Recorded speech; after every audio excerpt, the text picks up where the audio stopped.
Terzo millennio. Buongiorno agli ascoltatori di Radio Padania da Renata Galanti. In questo spazio affrontiamo i vari temi legati alla salute e alla farmacologia, perché bisogna essere molto attenti al giorno d'oggi su certi problemi che si presentano.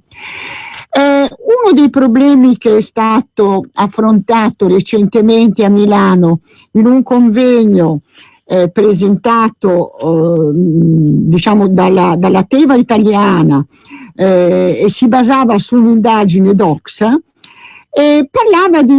si affrontava il tema della prevenzione e dei farmaci equivalenti, comportamenti a sostegno della sostenibilità.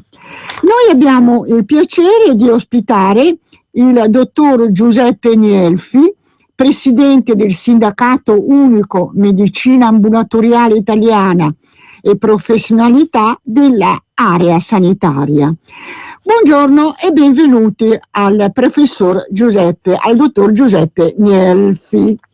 Allora, buongiorno, prego. Sì, buongiorno a lei e buongiorno a tutti gli ascoltatori. Allora, lei ha puntato fra gli oratori più illustri, c'era sicuramente il suo nome, e il suo intervento è stato basato sul fatto che non ci sono informazioni adeguate, sono necessarie a tutti i livelli per superare pregiudizi e affinché notizie non complete o addirittura errate non vadano a impattare negativamente sulla salute dei cittadini. Si è parlato quindi dei farmaci equivalenti, della prevenzione e di trovare strumenti efficaci per combattere pure gli sprechi e garantire al servizio sanitario nazionale sostenibilità ed efficienza. Prego, dottor Nielfi. Sì, la ringrazio dell'occasione di poter parlare a tutti gli ascoltatori di Radio Padania Libera. Il discorso di cui si è parlato in questo convegno a Milano è che i farmaci equivalenti, che sono dei medicinali che hanno la stessa composizione sia qualitativa come principio attivo, sia quantitativa, cioè come quantità del prodotto contenuto, queste sostanze attive, e la stessa forma farmaceutica del medicinale di riferimento, cioè di quello cosiddetto di marca. Del brand. E hanno soprattutto il cosiddetto brand, esatto, e hanno soprattutto il discorso della bioequivalenza, cioè la diffusione nel sangue e la dinamica all'interno del circolo ematico e quindi l'efficacia è sovrapponibile a quella del farmaco di riferimento, in quanto chi registra e produce, poi viene autorizzato a produrre il farmaco bioequivalente, deve presentare appunto degli studi di biodisponibilità. Quindi non ci sono differenze significative fra i farmaci di branded e i farmaci bioequivalenti. Il vantaggio dell'uso del farmaco bioequivalente e soprattutto appunto per il Servizio Sanitario Nazionale, quindi per tutti noi che lo sosteniamo con le nostre tasse, pagandolo, e perché il farmaco bioequivalente, per essere ammesso alla produzione, deve presentare un costo inferiore almeno del 20% rispetto al farmaco di riferimento, e quindi a parità di 20% è il minimo, poi ci sono molte volte degli sconti molto più alti, perché si traduce in un costo sia per lo Stato sia per il paziente più basso, e quindi si liberano risorse che possono essere utilizzate per altri scopi. Sì, allora, si spende ovviamente in campo sanitario, certo. Allora, cerchiamo di fare il punto della situazione, cioè un farmaco, si parte dalla ricerca, poi si trova il principio attivo, lo si brevetta e dopo un certo periodo il brevetto cade. Quindi il principio attivo può essere utilizzato anche da altri soggetti che non siano appunto la casa farmaceutica che lo ha brevettato.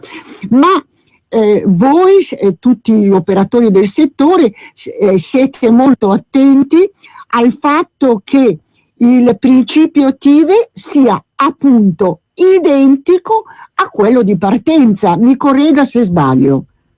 No, non sbaglia. In effetti il discorso è proprio questo, cioè una ditta brevetta un principio attivo e quindi lo commercializza. Il brevetto ha una durata varia da paese a paese, insomma fra i 15 e i 20 anni la durata del brevetto.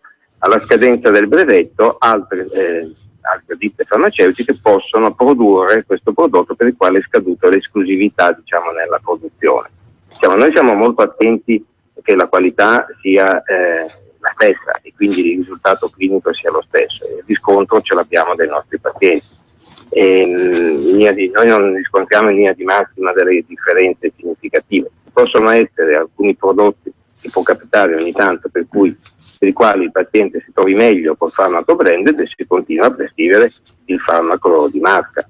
Però vediamo che nella stragrande maggioranza dei casi non rileviamo di significative differenze nell'efficacia fra farmaci branded e farmaci equivalenti o bioequivalenti.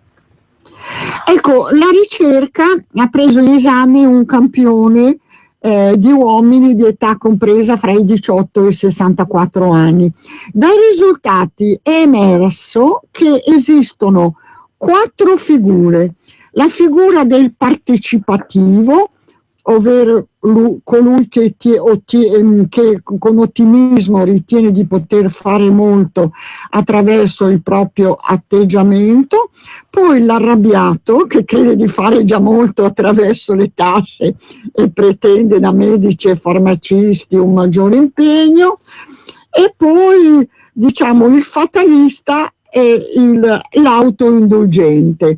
Ecco, questa ricerca ha messo in luce i 4 atteggiamenti degli italiani. Ma voi che obiettivo vi proponete? Cioè, lei l'ha già spiegato, cioè convincere coloro che non lo sono ancora che i comportamenti virtuosi sono necessari perché si risparmia, cioè non si dà una boccata di ossigeno al sistema sanitario nazionale e quindi si ricavano dei risparmi che possono essere utilizzati per altre iniziative. Ecco, mi sembra... Sì, questo è... Tornando al discorso dei 4 modelli, dei 4 archetipi di pazienti, noi chiaramente spingiamo per avere più partecipativi, perché, certo. Perché un discorso che la ricerca metteva in evidenza, che quello è l'importanza della prevenzione. Cioè noi possiamo indirizzare meglio le terapie, possiamo cercare di utilizzare farmaci che a parità di efficacia pesino meno su tutti i cittadini come costi, però indubbiamente ci sono alcune cose nelle quali noi non possiamo sostituirci al cittadino, certo. che è la prevenzione, cioè quindi certo. l'adozione di stili di vita corretti, diciamo certo. il discorso, combattere l'obesità, fare movimento, non fumare, consumare in quantità minima o nulla l'alcol e altri comportamenti, ovviamente sono delle prevenzioni che non può sostituire nessun medicinale. Allora, tutto quello che lei ha evocato va sotto il nome di corretti stili di vita.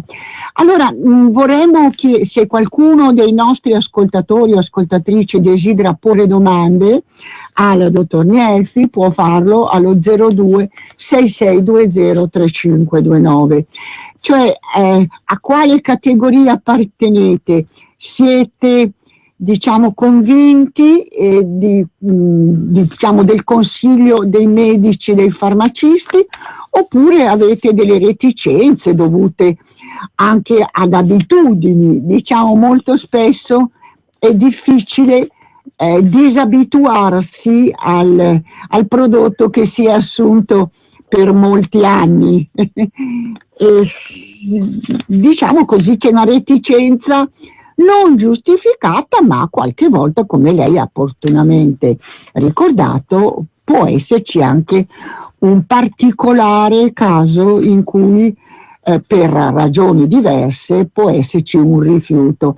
Ma i medici e i farmacisti sono, diciamo, disposti a impiegare parte del loro tempo per aiutare il paziente a capire di più questa opportunità, chiamiamola? Ma io posso riportare due elementi. Il primo, sicuramente i farmacisti, seguendo le disposizioni di legge, laddove esiste il farmaco equivalente, sempre propongono al paziente l'alternativa, quindi comunicano che esiste questo. Poi sulle ricette che noi facciamo, specie per pazienti nuovi, cioè pazienti già in cura, la normativa prevede la possibilità di continuare a prescrivere il farmaco che già usavano in precedenza, cioè branded, mentre per i pazienti naive, come li chiamano, cioè i pazienti nuovi che non hanno mai iniziato la terapia, per questi bisogna indicare il principio attivo e quindi iniziano la terapia col farmaco bioequivalente. Poi chiaramente il paziente è monitorato dal proprio medico e quindi in base all'andamento dei risultati, diciamo, della terapia si regolerà la stessa nel tempo, se è una terapia tipo cronico, se invece è una terapia che si prende solo per brevi tempi, per periodi, tipo l'antibiotico, che lo prende 6 giorni, 8 giorni, certo. Ovviamente potrà, dai riscontri clinici che ha avuto, vedere se utilizzare ancora il medesimo oppure no in futuro. Questo è un po' la normativa attuale. Quindi diciamo già dai dati la maggior parte dei medici collabora su questo e ritengo che siano già dei dati positivi. Indubbiamente, al di là della informazione, questo un po' richiamando quello che lei ha citato all'inizio del mio intervento, il discorso della formazione, cioè il discorso appunto della informazione ai pazienti corretta sulla bioequivalenza di questi farmaci e sulla assoluta sicurezza di questi stessi farmaci, da un lato, e dall'altro nel confronto dei medici curanti l'importanza di fare formazione proprio sempre su questi temi, perché il medico curante in fondo non è altro che anche un messaggero di informazioni, quindi la formazione che riceve poi la trasmette ai propri pazienti sotto forma di notizie sempre più aggiornate e corrette. Questo è quindi l'importanza, a mio avviso, di fare formazione e informazione.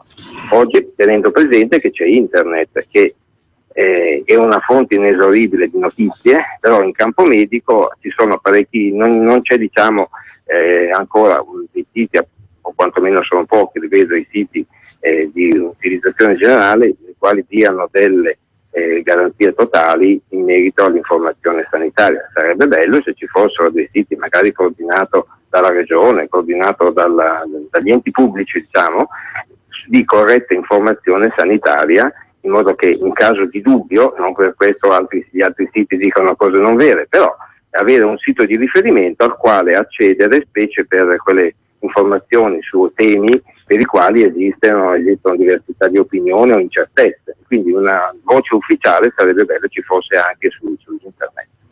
Ecco, l'indagine di cui abbiamo parlato, promossa dalla Doxa, evidenzia come proprio i cittadini ritengano, diciamo, che gli attori del sistema salute, e si parla di cittadini, pazienti, medici di famiglia, specialisti e farmacisti, necessitano di una maggiore informazione, ed è quanto anche dichiarato dal Silvio Garattini, scienziato e ricercatore e direttore dell'Istituto di Ricerche Mario Negri.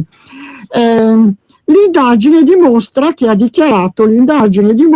vi sono ancora molti pregiudizi sui farmaci e che quindi è necessario ancora molta informazione. Lei è d'accordo naturalmente col professor Garattini? Ma sì, il professor Garattini ha fotografato giustamente commentato quella che è la fotografia della situazione.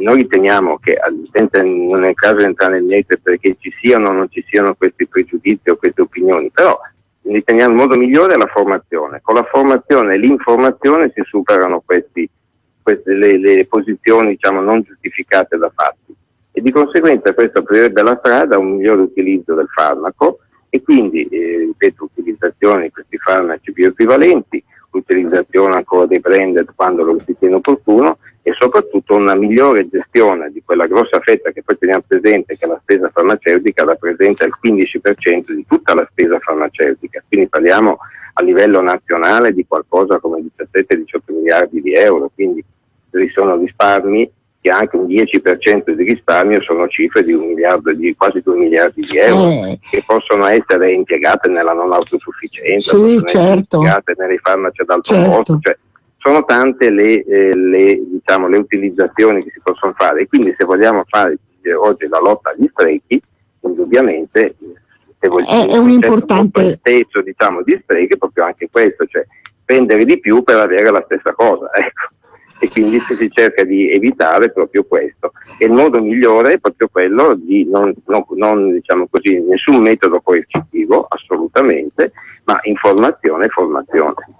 Ecco, tuttavia il 26% del campione intervistato sostiene di non averne mai parlato con il proprio medico curante, e questa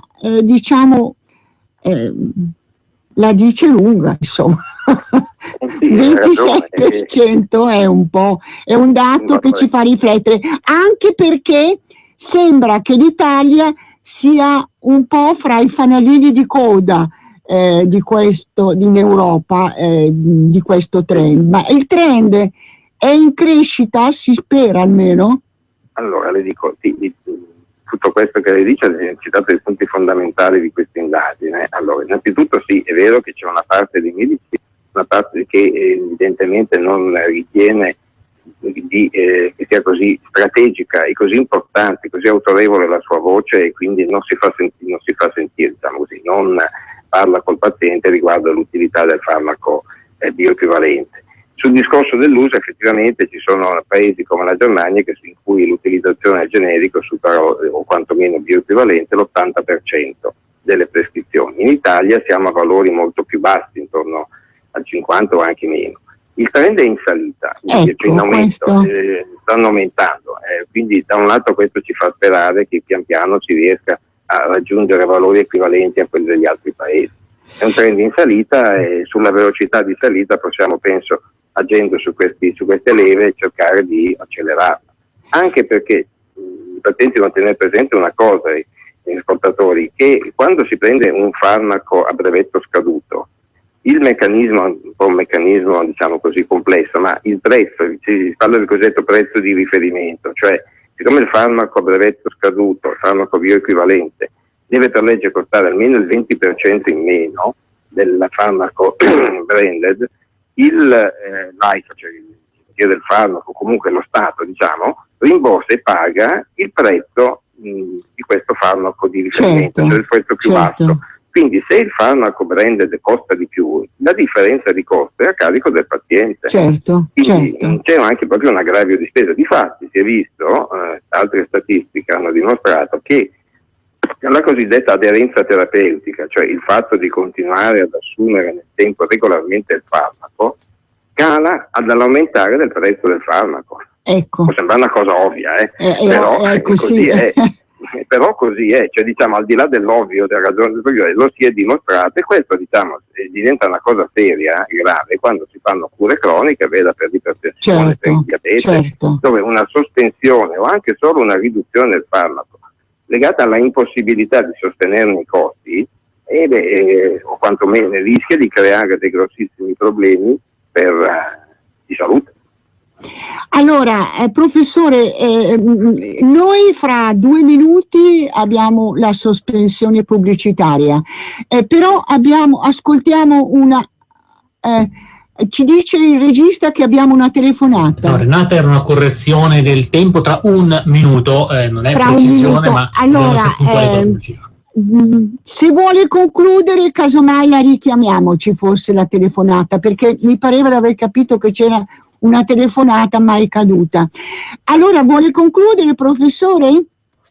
Ma allora niente, concludo appunto ringraziando dell'occasione di parlare del farmaco bioequivalente e soprattutto del farmaco, perché è un supporto fondamentale alla cura. Se non ci fossero i farmaci non potremmo curarci. Un'altra volta potremo parlare ad esempio degli sviluppi biosimilari e altre cose, perché il mondo della farmacologia è molto complesso.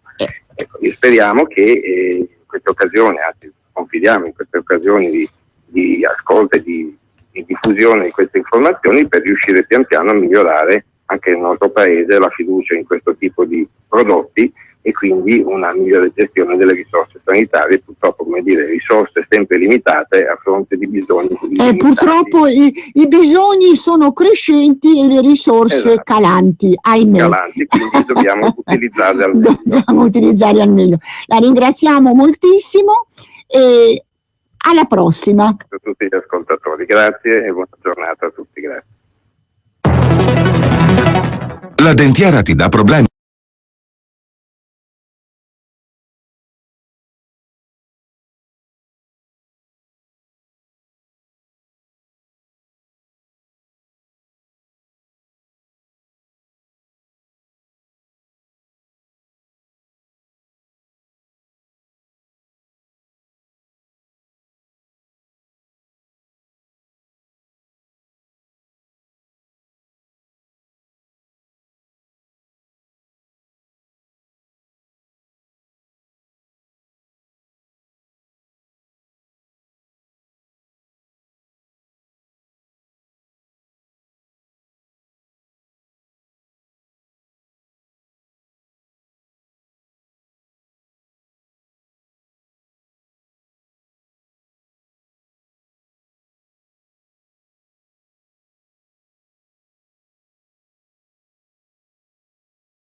Bene, bentornati in trasmissione, sono Renata Galanti. Per chi si fosse messo l'ascolto in questo momento, questo spazio è dedicato alla nostra salute. Allora, lo scorso 28 ottobre a Milano si è parlato di una relazione pericolosa fra diabete e udito. Il diabete raddoppia il rischio di ipoacusia. Ne parliamo con il professor Nicola Quaranta, che è professore di otorinolaringoiatria dell'azienda ospedaliera di Bari, universitaria del Policlinico di Bari, e che ci illustrerà, ci racconterà cos'è questa relazione pericolosa. Benvenuto professor Quaranta. Grazie, buongiorno a voi. Allora, leggo dalla cecità all'insufficienza renale, dalla neuropatia alle malattie cardiache. Molte sono le complicanze associate alla patologia diabetica. Tuttavia, nonostante numerosi studi scientifici abbiano fornito convincenti evidenze a supporto, ancora oggi l'ipoacusia non è considerata fra le complicanze adeguatamente. A lei, professore. Sì, il rapporto tra diabete ed ipoacusia è stato valutato solamente negli ultimi anni. Probabilmente per chi si è occupato di diabete per molti anni ci si è occupati solamente delle complicanze più importanti e più gravi, quindi quelle di cui lei ha parlato, quindi la cecità, la neuropatia, la microangiopatia periferica che porta a volte alla necessità di amputare, no, delle dita dei piedi e quindi problematiche del genere. L'associazione invece tra la perdita uditiva e il diabete è stata studiata solamente circa 5-6 anni fa e degli studi epidemiologici americani fatti quindi su un grande numero di soggetti hanno dimostrato come chi ha il diabete ha un rischio doppio rispetto a chi il diabete non lo ha di presentare una perdita uditiva.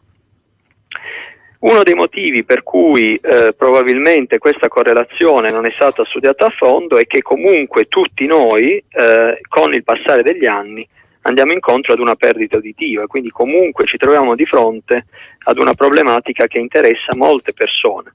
Si stima che oltre il 60% delle persone al di sopra dei 65-70 anni presentano una perdita uditiva, per cui è chiaro che ci troviamo di fronte ad un problema che già di per sé interessa un gran numero di soggetti. In realtà all'interno di questi soggetti che già hanno una perdita uditiva, la presenza del diabete sembra rappresentare un fattore di rischio che raddoppia il rischio di avere una sordità o comunque può determinare un ulteriore peggioramento della perdita uditiva. Ma allora, professore, visto che non si può fermare l'orologio biologico, quali tecniche dobbiamo mettere in atto affinché la prevenzione sia massima in questo campo? Cosa dobbiamo fare? Cioè, io mi ricordo, io ero presente, ho avuto anche la maniera di conoscerla e di scambiare alcune parole con lei. Lei mi parlava di come teleangiectasie, ho capito bene nell'orecchio, cioè delle venuzze che si rompono e che il diabete favorisce. Ho capito bene, professore? Allora, più o meno, il meccanismo è quello, nel senso che per prevenire noi dobbiamo sicuramente conoscere il problema. Quindi la prima cosa che è importante, importantissima per il cittadino, ma soprattutto per i medici, è conoscere questa associazione. Quindi è importante che il medico curante, il medico di medicina generale, sappia che nell'ambito dei suoi assistiti la presenza del diabete rappresenta un fattore di rischio di sordità, per cui è importante una diagnosi precoce. Così come è importante che l'endocrinologo che gestisce il paziente diabetico, ma anche l'otorinolaringoiatra che gestisce i pazienti ipoacusici, quindi che hanno una sordità, conoscano il problema, proprio perché solo la conoscenza del problema ci permette una diagnosi e di conseguenza un trattamento precoce. I meccanismi, lei parlava dei meccanismi attraverso cui il diabete porta alla sordità. Ecco, i meccanismi non sono ben conosciuti. Tuttavia, se noi volessimo fare delle associazioni o volessimo fare riferimento ad altre patologie causate dal diabete, i meccanismi che potrebbero portare e che probabilmente portano ad una perdita uditiva sono due. Uno è quello di cui lei parlava, quindi un danno a livello dei vasi, quindi il vasellino che porta il sangue all'orecchio va incontro ad un progressivo restringimento e quindi di conseguenza riduce la quantità di sangue, di ossigeno e di nutrienti che raggiungono l'orecchio. Questo comporta una perdita dell'udito, quindi fa sì che il soggetto inizi a sentire di meno. L'altro meccanismo che noi possiamo ipotizzare è il danno a livello del nervo, perché il diabete, come è stato anche detto precedentemente, comporta una complicanza che si chiama neuropatia, quindi può determinare un danno al nervo. Se dovesse essere interessato il nervo dell'udito, il soggetto, oltre a sentire di meno, avrebbe anche un'altra difficoltà, che è quella di non riuscire a capire le parole. Per cui qui ci troviamo di fronte a un soggetto che non solo sente meno, ma quello che sente lo sente male, quindi ha una difficoltà in quella che si chiama la discriminazione verbale o discriminazione vocale, cioè la capacità di capire le parole. Per cui se vogliamo prevenire e trattare, dobbiamo in primo luogo, come si diceva, conoscere il problema e in secondo luogo andare a evitare che l'iperglicemia e quindi il diabete comporti un ulteriore danno anche a livello dell'orecchio. Per cui il trattamento si basa sul controllo del diabete, sul controllo dell'iperglicemia, e questo è compito del medico di medicina generale e soprattutto dell'endocrinologo. L'otorino deve, in un paziente con ipoacusia che è anche diabetico, intanto sensibilizzare il paziente e i suoi medici circa il danno che il diabete potrebbe fare a livello dell'orecchio, e se vi è già un danno a livello dell'orecchio che comporta un'alterazione nella comunicazione, potrebbe suggerire al soggetto di applicare un apparecchio acustico. Ecco, si è anche detto che bisogna farlo in anticipo, non aspettare l'età molto avanzata, vero, per l'eventuale correzione con l'apparecchio. Ho capito bene? Sì, questo è un concetto importante che vale per il paziente ipoacusico diabetico, ma vale per tutti. Il problema dell'apparecchio acustico, la problematica che molti pazienti hanno quando applicano un apparecchio acustico è che hanno difficoltà ad adattarsi all'apparecchio, perché l'apparecchio è un microcomputer, microchip che amplifica il suono e quindi amplificando il suono investe l'orecchio di questo suono amplificato. Ecco, l'orecchio, ma soprattutto il cervello della persona che utilizza l'apparecchio deve abituarsi a questa nuova stimolazione. E questo fenomeno dell'abitudine, questo fenomeno che si chiama di adattamento, è un fenomeno che si basa su delle modificazioni che si verificano nel cervello. Quindi queste modificazioni sono tanto più semplici intanto in un soggetto più giovane e quando la perdita uditiva è inferiore. Quando invece la perdita uditiva è maggiore, quindi la necessità di amplificare il suono aumenta, quindi la quantità di suono che viene inviato all'orecchio è molto elevato, e soprattutto quando il cervello con gli anni va incontro anche qui a un processo di impoverimento, questo meccanismo di adattamento, diventa molto più difficile.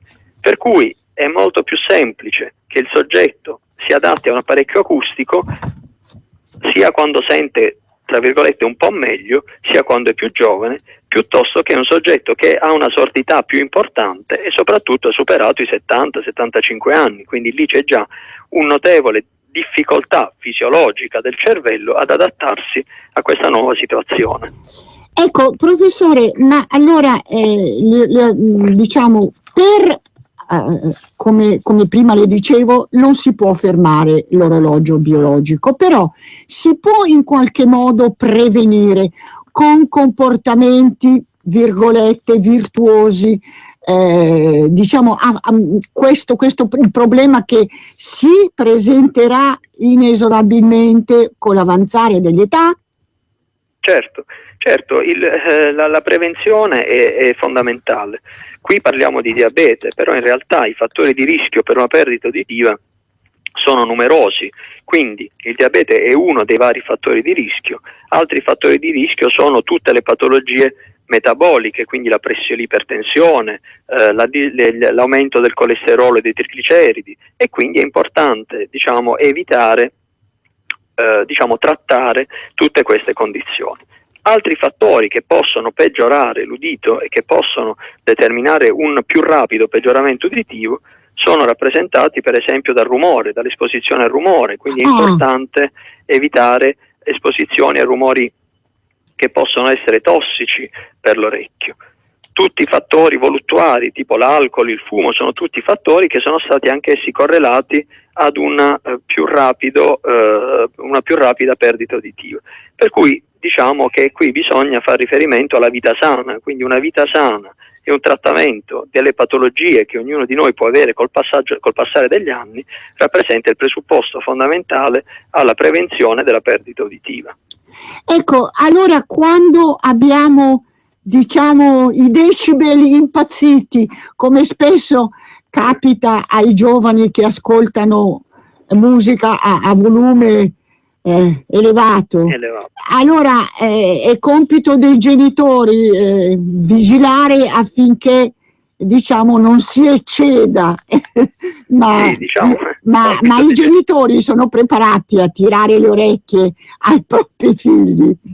Forse non sono preparati, anche perché forse non conoscono il problema. In realtà il problema, diciamo, di cui stiamo parlando è un problema emergente, nel senso che è da pochi anni che è emerso che tutti questi apparecchi che noi utilizziamo per sentire la musica, no? Come i vari telefoni, i vari smartphone, i vari riproduttori di MP3, in realtà quando vengono settati a volumi che superano il 70-l'80% sono tossici per l'orecchio.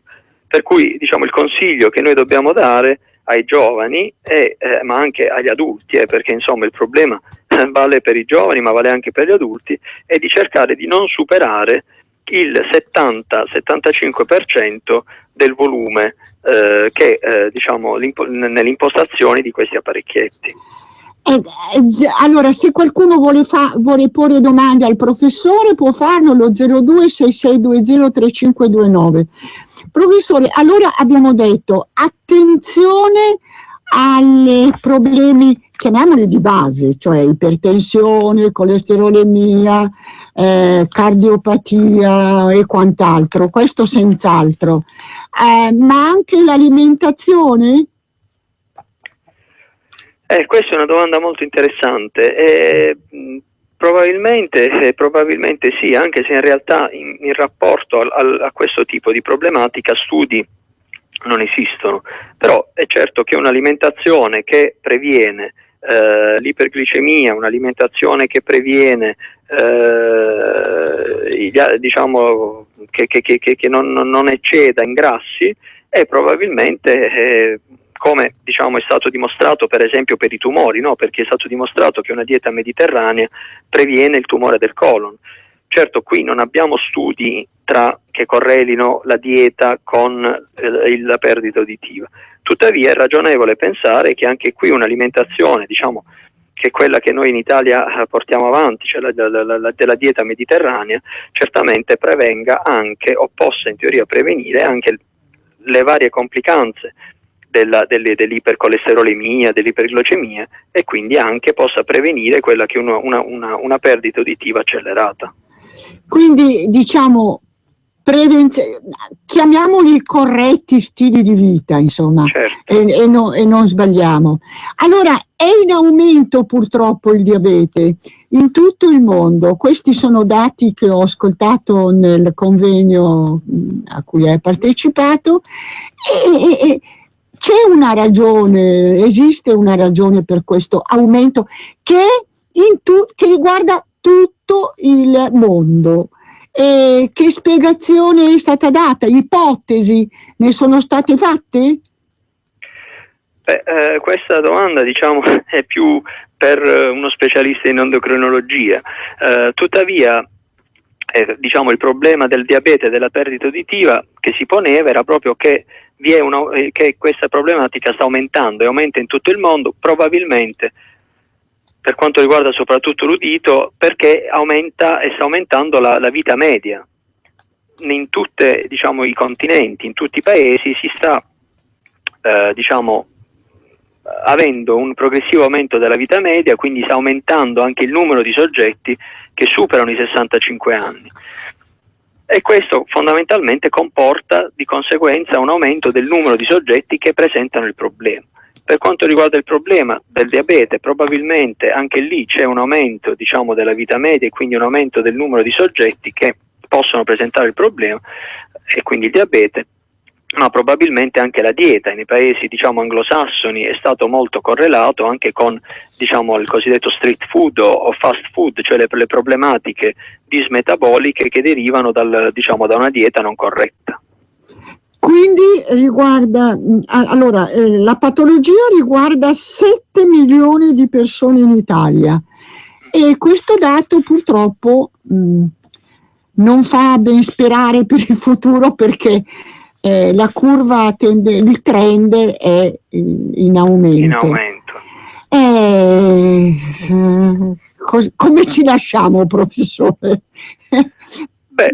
Diciamo che intanto è importante parlarne, quindi insomma io vi ringrazio di averci coinvolto, di avermi coinvolto, perché comunque è importante parlare di queste situazioni e comunque far conoscere a tutti quelle che sono le possibili complicanze di, come diceva giustamente lei, di un non corretto stile di vita.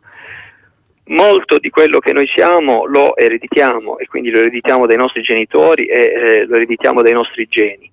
Tuttavia almeno il 60%, diciamo, di ciò che sviluppiamo invece deriva da delle abitudini non corrette che noi portiamo avanti. Per cui è importante, per quanto riguarda l'udito, abbiamo detto, diciamo, e ormai si conoscono bene quelli che sono i fattori che possono determinare una perdita uditiva, e quindi il trauma acustico in ambito occupazionale, ma soprattutto oggi viene fuori il problema del trauma acustico in ambito non occupazionale, quindi le problematiche, dicevamo, dell'esposizione al rumore ludico, tra virgolette. Altri fattori importanti, farmaci, alcuni farmaci sono ototossici, quindi diciamo conoscere anche che alcune medicine possono, diciamo, interferire con la funzione uditiva. E poi certamente le abitudini corrette, diciamo, della dieta, una dieta corretta, ma anche un trattamento pronto di tutte le patologie che possono di per sé interferire con la funzione uditiva. E quindi ricapitoliamo: la pressione, l'ipertensione, l'aumento del colesterolo, l'aumento dei trigliceridi, l'iperglicemia, l'iperuricemia, quindi l'aumento dell'acido urico nel sangue. L'acido urico. Addirittura si è parlato recentemente di gotta, c'è ancora la gotta. Abbiamo una telefonata, professore, l'ascoltiamo. Pronto? Sì, buongiorno carissima. Buongiorno. Buongiorno. Senta, io volevo chiedere al dottore lì presente, ma ancora oggi vige, per esempio, la dichiarazione che ogni medico fa sul trattato di Ippocrate? Sì? Sì? Sì. No, scusi, no. Ha terminato la domanda? Sì. Esiste ancora per i medici il giuramento di Ippocrate, ho capito bene? Esatto, sì. Ecco, allora lasciamo rispondere al professore. Certo, il giuramento di Ippocrate viene recitato da tutti diciamo, gli studenti al momento della laurea, e tuttavia il giuramento di Ippocrate è stato poi ripreso dai codici deontologici dell'ordine dei medici. Ultimamente è stato riproposto il nuovo codice, diciamo il codice deontologico, da parte dell'ordine dei medici, degli ordini dei medici italiani, quindi insomma è sempre valido. È una domanda particolare questa. Allora, professore, io la ringrazio, non so, vuole chiudere lei se vuole aggiungere qualcosa, noi l'ascoltiamo. Va bene, io ringrazio voi e niente, ripeto solamente il messaggio che dell'importanza della conoscenza del problema e quindi della prevenzione. Grazie professor Grazie a voi. 40. Arrivederci. Allora, abbiamo avuto il piacere di avere il professor 40 che ci ha dato delle ottimi consigli, ma io modestamente ne aggiungo uno. Se vostro figlio, vostro nipote ascolta a tutto volume per più di X tempo musica a tutto volume, diciamo, tirategli le orecchie. Un saluto da Renata Galanti. Ci risentiamo mercoledì alla stessa ora, dalle 13 alle 14. Saluti. Avete ascoltato Sani nel terzo millennio,